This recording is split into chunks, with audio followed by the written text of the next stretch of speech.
We are examining the Bhagavad Gita.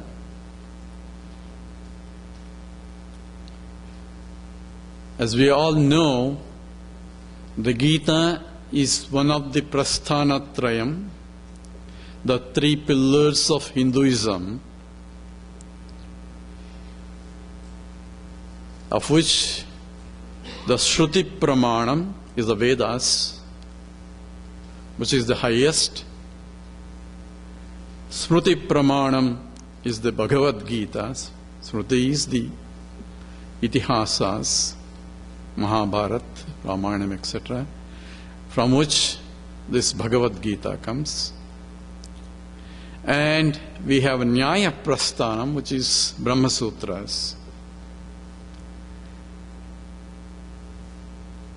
And Gita occupies a unique position in the sense it is not only Brahma Vidya, but also Yoga Shastram, where not only it picturizes what Vedanta says as the nature of the reality, that is Brahma Vidya. Brahma also means Vedas. And at the same time recognizes where I am in relation to the teaching or in relation to the goal, and helps me how I can reach that state. That's what Yoga Shastram. So it is Brahma Vidya, Yoga Shastra, and Krishna Arjuna Samvadam, where the teaching is from the teacher to the taught. That's called Samvadam. Where the teacher himself is a universal personality, Narayana himself, taken the role of a teacher as Jagat Guru.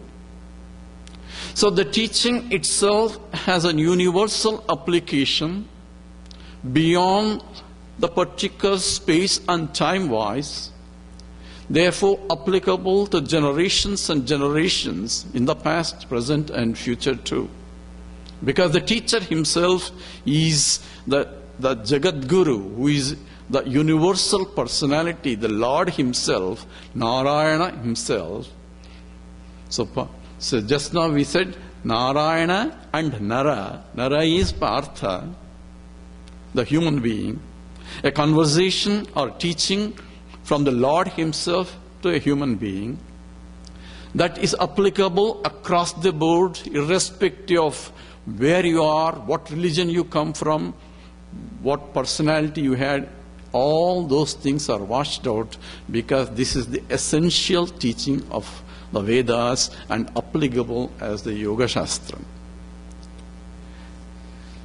And the very peculiarity of the Gita itself is the dramatization of the setup itself is beautiful.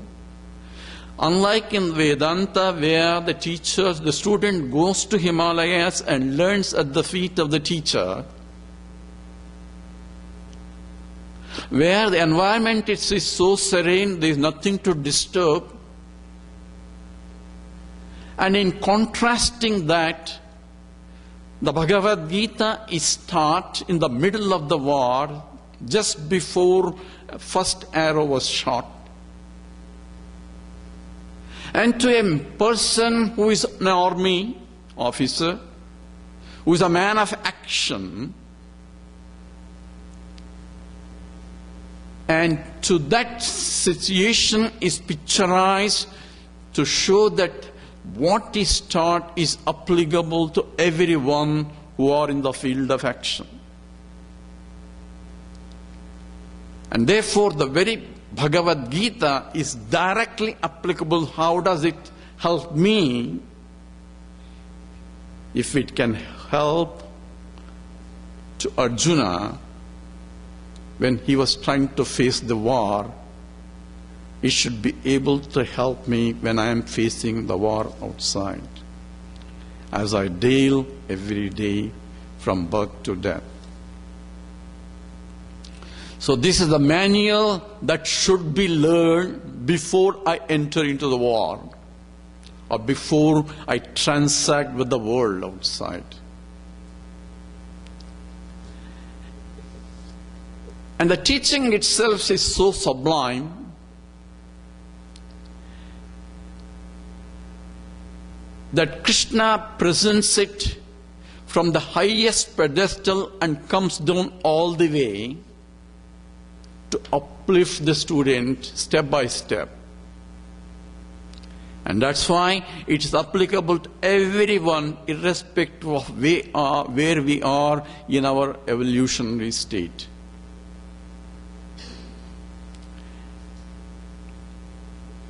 And the situation is dramatized where a typical conflict is presented, a conflict between what to do and what not to do.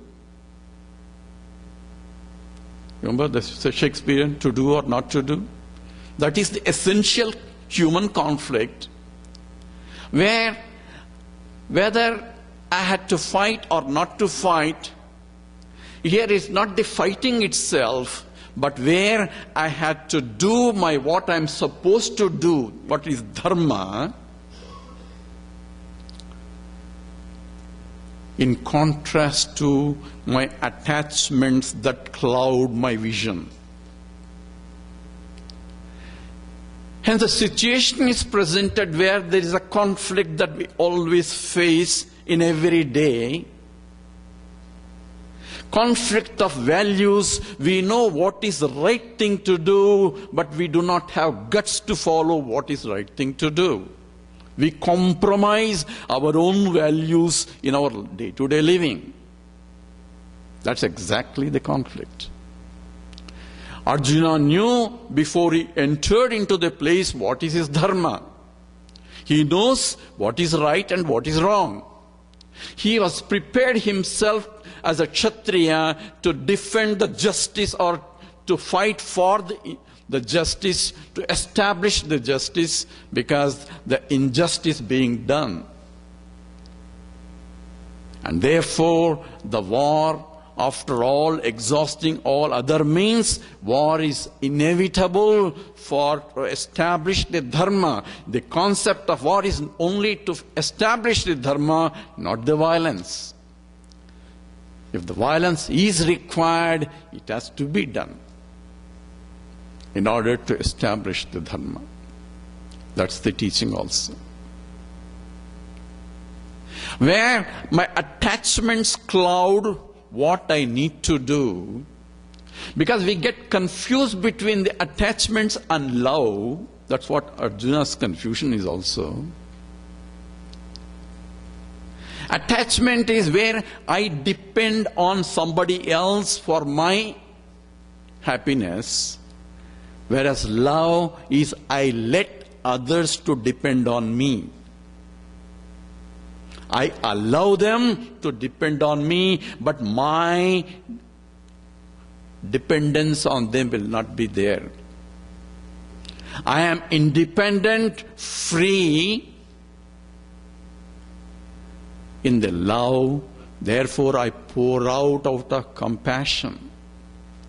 Whereas attachments binds me to others and others to me, enslaves myself to the situation that I am not free to think or free to act. That is a problem that Arjuna was facing. That is the same problem that we face in our day-to-day lives. We don't let go. Everyone wants to be independent and free. That seems to be natural as a human being. Nobody wants to depend. But when I depend on something other than myself, then I become slave to that, whether it's a person or an object. But when I am independent, free from anything outside, I am free. My happiness doesn't depend upon anything else, either other people or other things.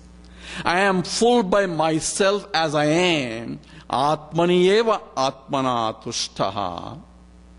That means I am reveling in myself, I am completely free. So, sarvam paravasham dukkham, sarvam atmavasham sukham. This is from the Manusmriti. That anyone who depends on something other than himself, itself is the slavery. One who does not depend on anybody, but depends on himself for himself, for his own happiness, he is free. And all other so-called freedoms are not freedoms. This is the absolute freedom that one strives for in all other pursuits. And this is the essential teaching here. With a situation is being created or presented where a conflict of value comes into picture. And that is the first chapter that starts with in the Bhagavad Gita, where there is an attachment of I. Whenever I have I notion that I am this and that is not I, so the differentiation between I and him or she or you and so on, that distinction automatically makes a problem, a fundamental problem, where I want to satisfy myself for me to be happy at the expense of everybody else. That becomes a problem. That's called the ahankara and mamakara. These two come into picture. And this is the very basis of human conflicts. And to show that, the first sloka starts with this itself, with Dhritarashtra trying to say, in the middle of the war is going on, he wants to know what's happening. And the first sloka that of the Gita starts, Dharmakshetre Kurukshetri Samaveta Yutsavaha Mamakaha Pandavaha Kimukurvat Sanjaya. So the very statement of Dhritarashtra indicating what is happening there in the Dharmakshetre, it starts with that word, and that's the very first word that is used in the Gita itself, Dharmam. That is the basis for the war also, emphasizing. And in the end of the Gita itself, it says essentially, Dhruvani Tirmatir Mama. The Sanjaya makes a statement that we will see where the last word is Mama, and the whole Gita is between Mama Dharmam. What is my Dharma? And here, Dhritarashtra starting with this word Dharma, where himself is personified as Adharma itself, and to show exactly his mental state, which is the mental state of all of us. He is not only blind physically, but emotionally blind with his attachments, and says, Mamakaha Pandavaha. Mamakaha, my people and Pandavas have gathered together. What did they do? So here he already has the characters here, with the Dhritarashtra asking Sanjay, what's happening to my people and Pandavas? Pandavas are only his own brother's son. Yet he's differentiating them because he has attachments to his people.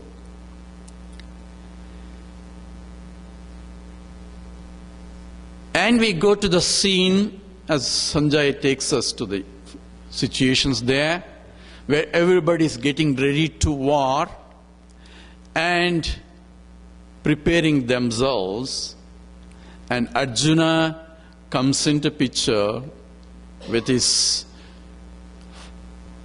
Krishna has a charioteer and says the first sentence, Senayor Ubhayor Madhye Radham Stapayam Achyuta. Hey Achyuta, hey Krishna, please take the the ratham, the chariot, Senayor Ubhayor Madhye, in the middle of these two armies, because I want to see who on the other side have come forward to sacrifice themselves, because he was sure that they are all going to be get killed.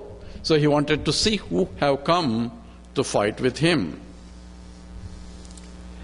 But when he saw the whole situation states, essentially, Drishtvevam swajanam Krishna yutsum samupastitam aham swajanam drishti. I am seeing all my people there. So essentially, the statement itself indicates what's happening in the state of mind of Arjuna. He was ready to fight to establish dharma, but when he saw in front of him the grandsires and his own teachers and all the kith and kin and every one of them right there on both sides, particularly on the enemy side as well, says, Drishtvevam swajanam Krishna. They are ready to fight with me. I am seeing all my people only. And how am I going to kill them? And that becomes a problem.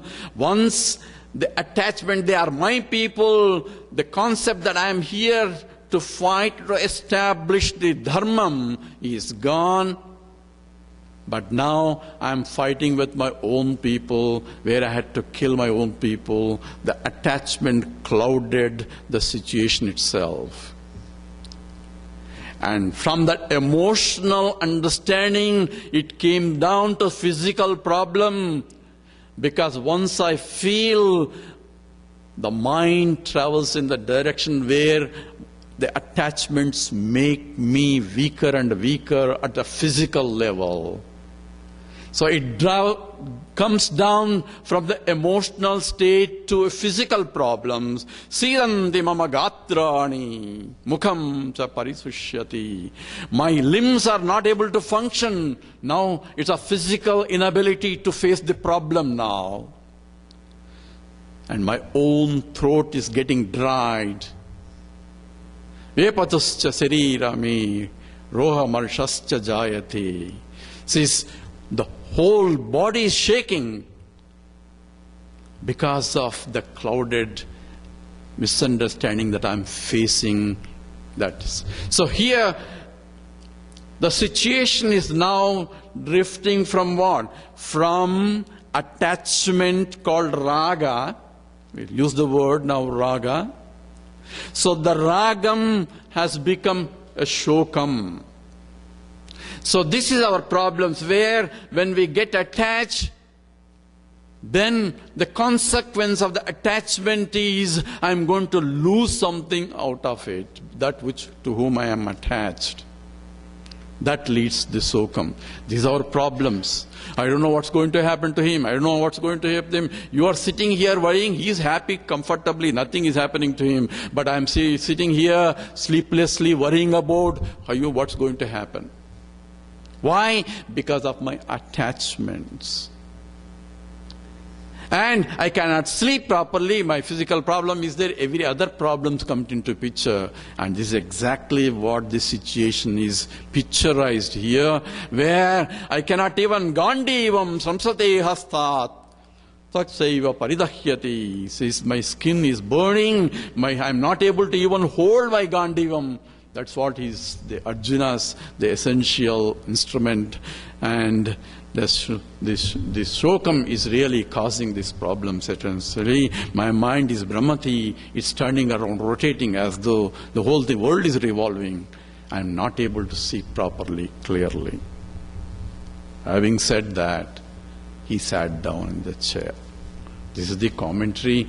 But the situation is ragam leads to shokam, and in between, where we skipped a lot of slokas, if you go through that, you will see the moham. So raga, soka leads to moha. What's the moha? A delusion that makes me to change my vision of the reality, where what is real becomes unreal, what is unreal becomes a real, because of the clouded vision due to the attachment itself. And if you look at the arguments of Arjuna, he was there to fight a dharma yuddham there, where the atatayis are the ones who have committed a mistake, who are eligible to be killed. The one, Adatayi, is the one who has stolen your property, or stolen, or tried to kill you by burning you to death, or even giving you poison. Any one of them, according to them, is enough to kill. And this guy, the opposite, Duryodhana, has done all of them.